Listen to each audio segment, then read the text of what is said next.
What's going on, everyone? So welcome back to the channel. So today I'm in the Silver Lake area because I kept hearing how much the area has changed and there's a lot of cool things happening.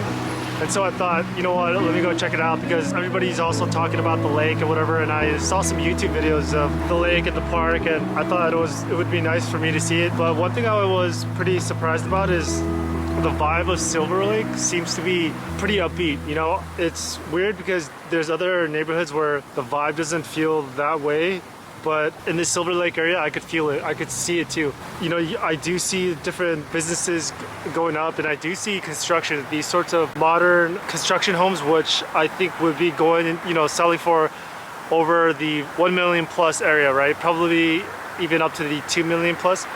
And I think that it seems that demand, like I said from before, demand of higher price home purchasers are still there, it seems, right? Whether those are different companies and they're trying to own a portfolio of real estate, I'll maybe take a look and try to see, or maybe there would be other YouTube channels to learn from.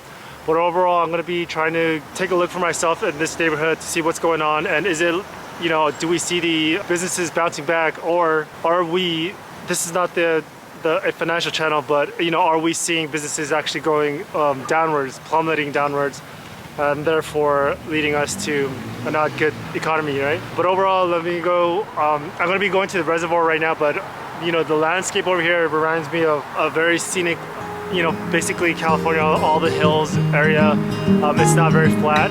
It's not very flat, and I think a lot of people enjoy that. Another rainy afternoon, I don't know what I'm to do. I just miss you more than anything.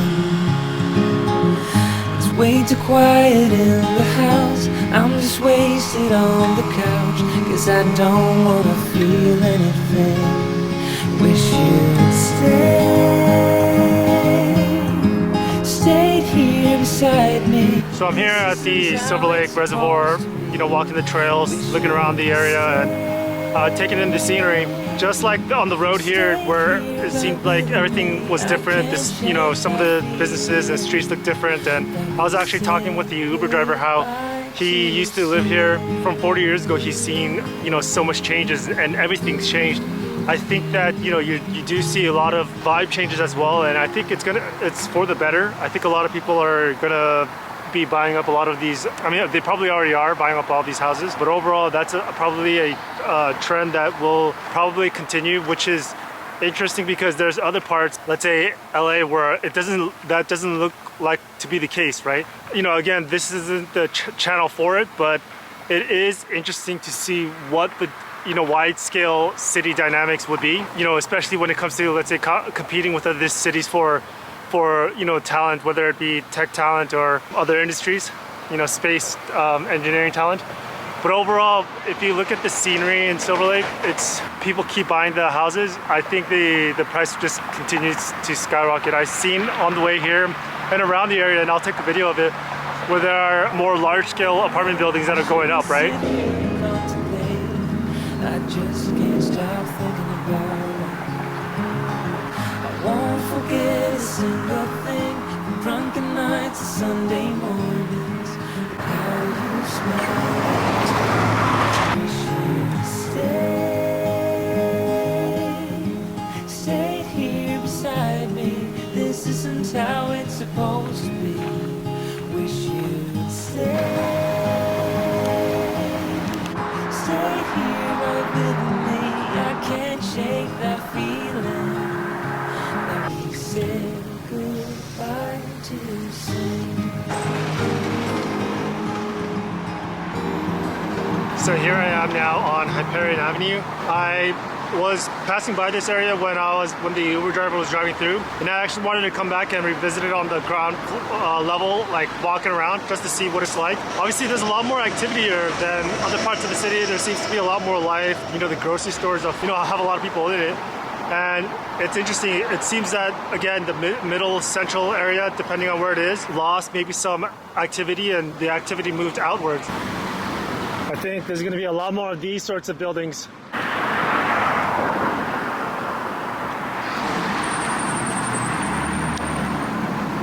What's interesting is that these sorts of neighborhoods with certain type of, let's say, structural designs and how the streets are laid out, it reminds me of parts of LA that were not as safe back in the day. You know, you just drove through them. Now it's all trendy and it's really interesting. It's for sure a very good thing because, you know, you have, you know, there's people just hanging around and sitting and eating, but, you know, maybe this, you know, this change has been going on for a long time and I wasn't just here for it, that's all.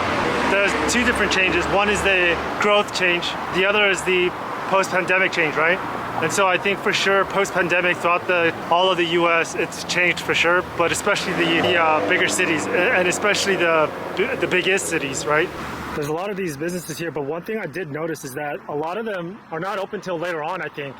And some places still are, you know, not open, let's say Monday and Tuesday, but maybe they'll be open later on down the week.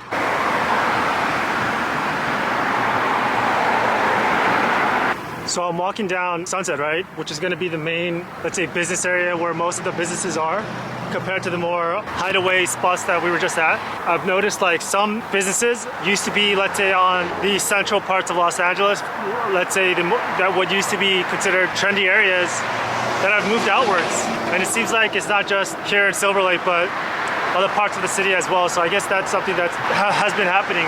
I don't want to be a doom and gloom, but I think that happened obviously because, let's say, a lot of riots and violence. Hopefully the new business areas are safe, but you know, we'll see in the coming years. Sometimes, especially this eastern parts of, I guess, LA seems like a different world. You know, so much has changed during the years, and it's a lot safer now, that's for sure. But maybe now in a few years it'll be different.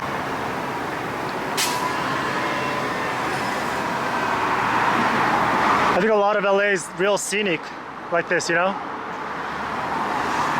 A lot of people say it's similar to Rio de Janeiro, and I think it is, you know? Where Sao Paulo is more New Yorkish, but LA is more Rio de Janeiro for sure.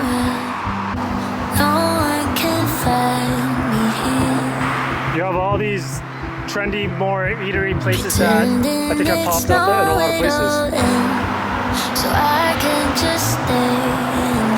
So I guess there's going to be Silver Lake Farmers Market and everybody's just setting up right now. I'll be back next time because I'm just gonna miss it, but it seems like it's gonna be fun. There's farmers markets throughout the whole city, and I guess like going to every one of them will be pretty fun and cool. But I think they're a lot less busier than before, but you know, we'll see. I mean, if I remember correctly, a long time ago, it would be predominantly Hispanic or Mexican. So these are the parts of Silver Lake that I wanted to sort of check out and get in video so I could sort of have a good memory of it, remind myself of it. But of course, there's a lot of these areas where I think during certain times of the day, it might be busier or more lively, which is going to be more during sunset, not too late in the night, that's from what I'm understanding. But overall, I'll try to do that, take some videos of that so I can remember for myself as well. And I'm gonna be trying to go to Echo Park in downtown, so let's see if I get to that. But overall, that was the video with you guys. Hopefully you guys like it. Hopefully you guys see what it might be like, even though if you're not here, then it will hopefully give you an idea of it. Of course, there's a lot of places I didn't go inside and whatnot, but maybe I'll do that next time. Until then, I'll see you around.